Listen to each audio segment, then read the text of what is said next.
Привет, ребята! Вот наконец-то и вышел новый долгожданный альбом у Slaughter to Prevail, который называется «Костолом». Продолжительностью он 49 минут, и вышел он также на лейбле Sumerian Records. Кстати, выбрали не очень классную дату, 13 августа, пятница. Ну что, давайте начнем обзор.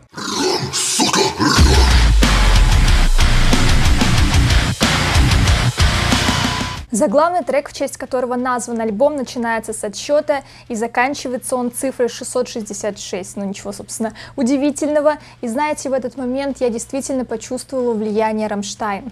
И когда Алекс начал зачитывать куплет в очень схожей стилем манере, я поняла, что мне не показалось, и влияние Рамов не обошло стороной. Я очень рада данному факту. Естественно, я слышала в треке также влияние и Slipknot, и многие эффекты, и диссонансные звуки, назову это так, мне напомнили Code Orange, которые не скупились на них в своем крайнем альбоме. Естественно, от своего основного звучания парни не отходили, и на брейкдауне я просто вжалась в кресло. Хочется также отметить виртуозную игру на гитаре. Злая и мощная песня, которую я явно буду переслушивать еще не раз. Но о чем же эта песня? Я понимаю, что это дэткор, но не обратить внимание на лирику я, к сожалению, не могу. Или к счастью. В данной песне говорится о том, что мы простые рабы системы. Упоминаются несколько имен известных влиятельных бизнесменов и предпринимателей, а также компания Umbrella из игры Resident Evil, которая, кстати говоря, была одной из самых влиятельных в мире и не только изготавливала лекарства, продукты питания и прочее, но и разрабатывала биологическое оружие, которое в дальнейшем продавалось террористическим организациям. Но это, естественно, все в рамках игры. Иногда вам протягивают руку, чтобы воткнуть нож в спину. Шоколай говорит, что самый послушный раб – это тот, который ничего не понимает, поэтому нужно слушать внимательно, что тебе говорят. Дам тебе!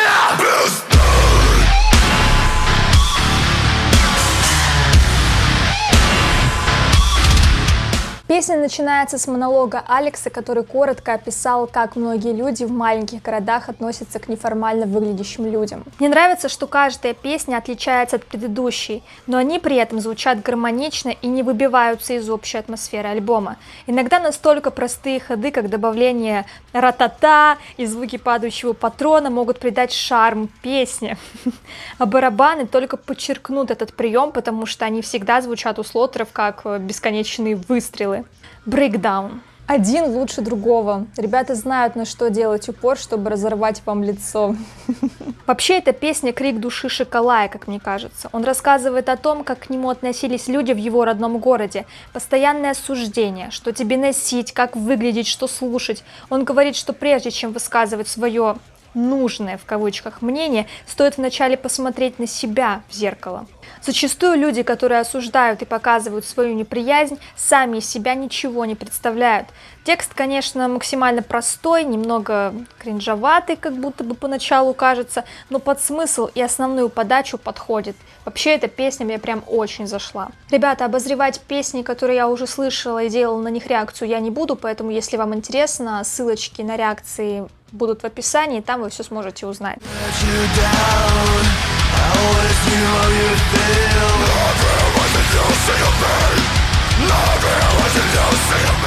Ну а тут без лишних слов с первых секунд начинается ярое мочилово. Барабаны просто в щепки разносят. А потом хоп, и Алекс удивляет нас чистым вокалом, который, кстати, звучит достаточно неплохо, и он в этом плане действительно растет. На третьей минуте хочется отметить соло, схожее с тем, которое было в Бабе Яге. Но в этом и кайф, потому что не пропадает единство песен в альбоме. Мне нравится, что в отличие от предыдущего альбома ребята стали экспериментировать с инструменталом, а Шоколай с манерой исполнения. Где-то он привычно кричит, где-то нашептывает, где-то с придыханием говорит и в нужные моменты вставляет чистый вокал. Здесь говорится о том, что ты можешь считать кого-то своим другом и пытаться ему помочь. А он за спиной будет говорить, как ты ему надоел. Нужно выбирать внимательно свое окружение, прекратить ныть и пытаться поменять свою жизнь к лучшему. Жизнь жестока, и у тебя должен быть стержень. Люди всегда будут чем-то недовольны, что бы ты ни делал.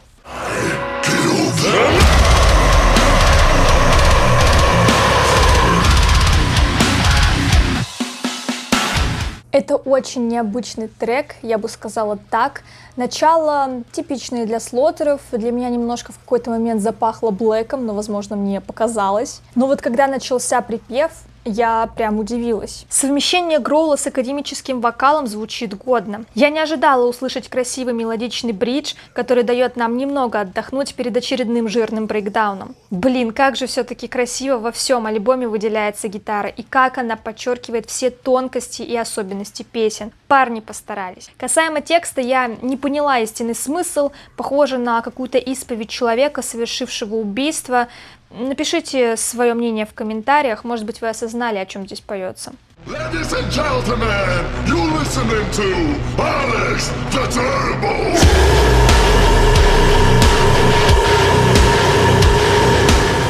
Вступление звучит как начало трейлера к боевику. Мощнейшее. Мне почему-то припев ранних Аматри напомнил, если честно. Вступление говорит нам о том, что сейчас будет вещать великий и ужасный Алекс the Terrible.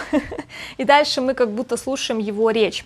Он говорит, что время летит незаметно. Ради чего ты живешь? Чего боишься? Будешь ли ты присмыкаться или пойдешь своей дорогой и останешься верен себе? Умрешь с честью или будешь умолять дать тебе второй шанс? Захочешь без стыда взглянуть на свою жизнь или же убьешь в себе всю мораль? Вот на эти вопросы он заставляет нас задуматься.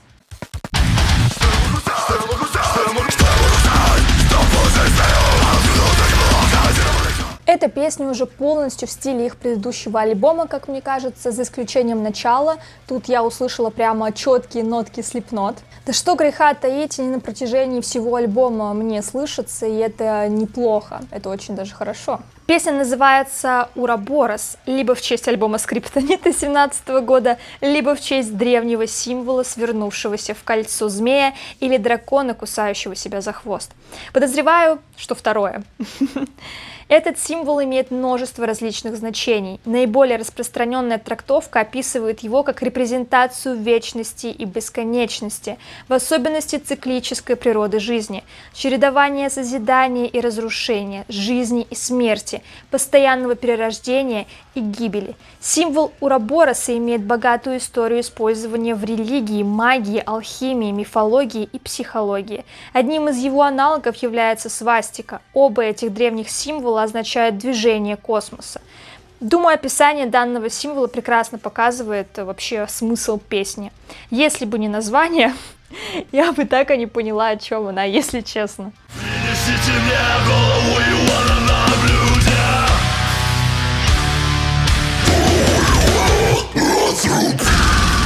Я так понимаю, что эксперименты под конец альбома закончились и началось такое фирменное слотеровское мочилово. Возможно, эти 3 трека последние просто не вошли в альбом предыдущий. Так, касаемо текста. Песня об Иродиаде, царской династии, правившей под покровительством Рима в Иудее или на части ее территории в 37 году до нашей эры, по 76 год нашей эры. Эти строки конкретно об Ироде Антипа, который одобрил казнь Иоанна Крестителя. А Ирод I Великий, основатель династии, был известен своей жестокостью. Его описывали как сумасшедшего, убившего свою семью и множество раввинов. Злого гения иудейской нации, готового на любое преступление в угоду своим неограниченным амбициям, и величайшего строителя в еврейской истории. Его имя стало нарицательным для обозначения злого и жестокого человека, и песня сама по себе получилась крайне злой.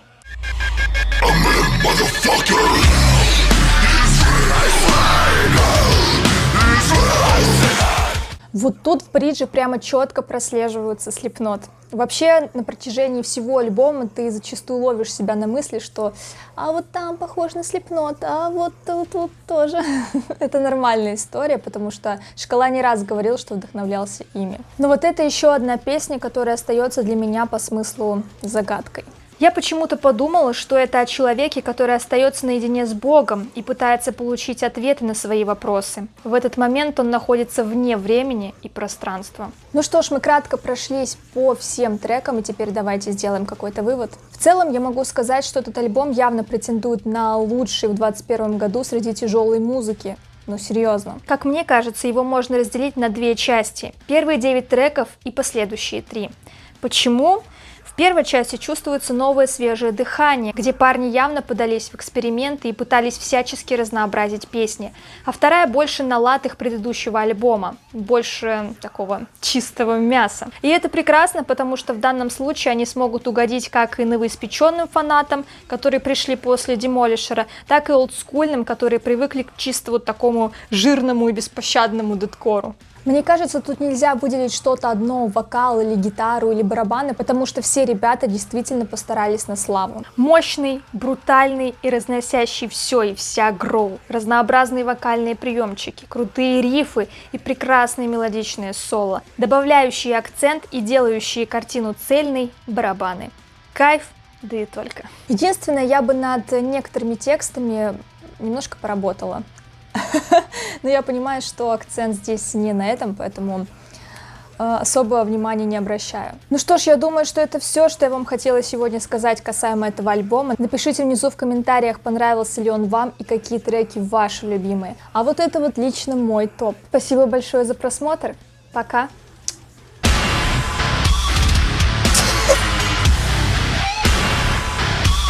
Меня размазало! Super